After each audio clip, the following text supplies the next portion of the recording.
Hey guys, नमस्कार, राधे कृष्णा। आपका एक बार फिर से स्वागत है आपके अपने यूट्यूब चैनल श्वेता एजुकेशनल में।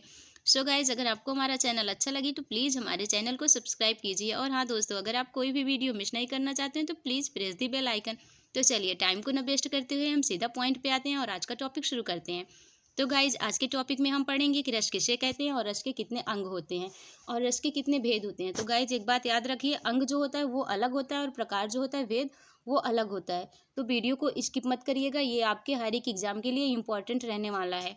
ठीक है, इसमें हम कितने अंग होते हैं और कितने भेद होते हैं और उसका स्थायी भाव क्या होता है, सब कुछ सीरियल से जो है क्लियर करते चलेंगे। अगर आप वीडियो पूरा देखेंगे तो आपको अच्छे से समझ में आ जाएगा। और गाइज, अगर आपको हाई स्कूल के लिए देखना है, अगर आप जो है 10th में हैं तो उसके लिए मैं डिस्क्रिप्शन बॉक्स में लिंक दे दूंगी, उसमें से जाके आप देख सकते हैं। क्योंकि उसमें जो है हमारा 2 ही रस है, इसलिए वो मैंने इसमें नहीं लिया। ये तो एग्ज़ाम के लिए है, फॉर ऑल एग्ज़ाम, इसलिए उसको मैंने इसमें नहीं लिया। उसमें जो है केवल हमारा करुण रस और हास्य रस है। तो वो दूसरा वीडियो आपको डिस्क्रिप्शन बॉक्स में लिंक मिल जाएगी, वहाँ से आप जाके देख लीजिए। उसमें आपको उसकी परिभाषा, उदाहरण सब अच्छे से समझाया गया है। ठीक है, और आप अगर वनडे एग्जाम की तैयारी कर रहे हैं तो आप ये वीडियो देख लीजिए। ओके, तो चलिए पहले हम देख लेते हैं रस का अर्थ क्या होता है, आखिर रस कहते किसे हैं। ठीक है, तो फ्रेंड्स, रस का शाब्दिक अर्थ होता है आनंद। क्या होता है? रस का शाब्दिक अर्थ होता है हमारा आनंद। ठीक है, काव्य को पढ़ने या सुनने से जिस आनंद की अनुभूति होती है उसे रस कहा जाता है। ठीक है, किसे रस कहा जाता है? काव्य को पढ़ने या फिर नाटक को देखने से जो भी हमें आनंद की अनुभूति होती है उसे ही रस कहा जाता है। रस का संबंध जो है श्री धातु से है। किस धातु से है?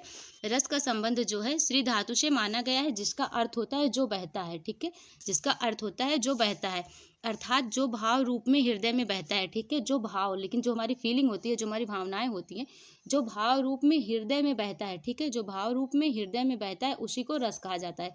सीधा सीधा यह है गाइज कि जिस कविता को पढ़ने या सुनने से हमारे हृदय में जो आनंद, जो खुशी होती है उसे ही रस कहा जाता है। ओके, चलिए, और गाइज मैं आपको बता दूं, कहीं पे देखिए रस जो है 9 दिया रहता है, कहीं पे 10, कहीं पे 11। तो वीडियो को स्किप मत करिएगा, इसमें मैं पूरा बताऊंगी कैसे जो है ऐसे अलग अलग संख्याएं दी रहती हैं, आखिर सच में रस होते कितने हैं। ओके, चलिए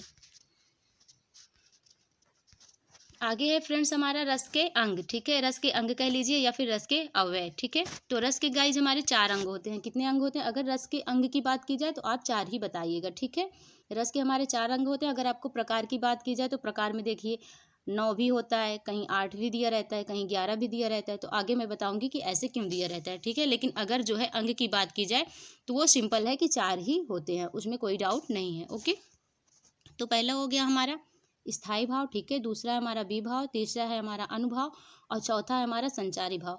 तो गाइज, आप इसमें एक चीज़ जो है हमेशा याद रखिए, क्योंकि कहीं कई बार पूछ लेता है व्यभिचारी भाव जो है किसे कहते हैं। तो ऑप्शन में अगर संचारी है तो आप ये देख लीजिए, संचारी भाव को ही व्यभिचारी भाव कहते हैं, या फिर व्यभिचारी संचारी भाव को व्यभिचारी भाव कहते हैं, या व्यभिचारी भाव को संचारी भाव कहते हैं। ठीक है, ये दोनों घुमा फिरा के पूछ सकता है, तो आप याद रखिए संचारी भाव और व्यभिचारी भाव जो होते हैं हमारे एक ही होते हैं। ओके,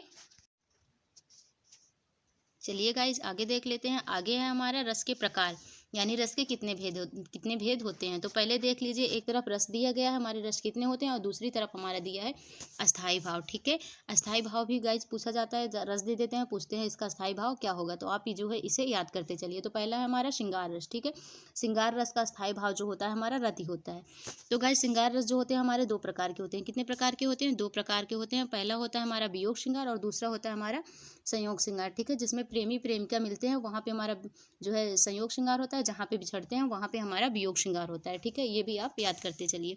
दूसरा है गाइज हमारा हास्य रस। ठीक है, हास्य रस जहाँ पे जिस भी कविता को पढ़ने या सुनने से खुशी प्राप्त हो वहाँ पे हास्य रस होता है। ठीक है, तो हास्य रस का जो होता है हमारा स्थायी भाव हास होता है। ओके, दूसरा है हमारा करुण रस। करुण रस का हमारा होता है शोक। ठीक है, जहाँ पे दुख का वर्णन होता है जिस कविता में, वहाँ पे हमारा शोक रस होता है। ओके, चौथा है गाइज हमारा क्रोध। ठीक है, सॉरी, रौद्र रस, इसका स्थायी भाव होता है हमारा क्रोध। पांचवा है हमारा वीर रस और इसका जो है स्थायी भाव होता है उत्साह। ठीक है, जहाँ पे वीरता का वर्णन होता है वहाँ पे इस रस का प्रयोग किया जाता है। जैसे कहते हैं चमक उठी सन 57 में वह तलवार पुरानी थी। ठीक है, तो यहाँ पे हमारा वीर रस होता है। ओके, आगे है गाइज हमारा भयानक रस। भयानक रस का स्थायी भाव होता है भय। ठीक है, भयानक का क्या होता है? भय होता है, ये चीज़ आप याद रखिए।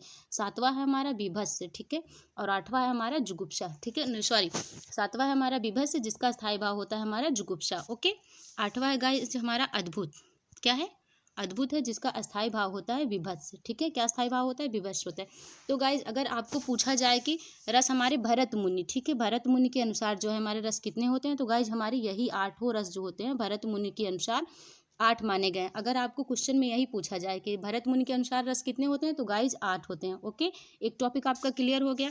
और अगर आपसे पूछा जाए हिंदी में रसों की संख्या कितनी होती है, ठीक है, हिंदी में रसों की संख्या कितनी होती है, तो वो होती है गाइज 9 होती है। ठीक है, 9 होती है और 11 होती है। ठीक है, क्योंकि पहले तो जो भरत मुनि थे उनके अनुसार जो है हमारे रसों की संख्या 8 ही थी। ठीक है, उसके बाद आचार्यों ने और जो है 2 रस जोड़ दिए। ठीक है, 2-3 रस और जोड़ दिए तो हमारे रसों की संख्या जो है 11 हो गई। ओके, तो फिर 9 माना जाने लगा। एक रस जोड़ा गया तो उसे जो है 8 के बाद 9 माना जाने लगा। हिंदी में रसों की संख्या 9 होती है। लेकिन उसके बाद क्या हुआ, उसके बाद जो है 2 रस और जोड़े गए जिसको अभी पूर्ण रूप से मान्यता नहीं प्राप्त है। कुछ जो है आचार्य मानते हैं, कुछ आचार्य जो है ये नहीं मानते। जैसे हो गया हमारा वात्सल रस, जिसका जो है ये जो है बालक स्नेह के लिए, बालक के प्रेम के लिए इसका यूज किया जाता है।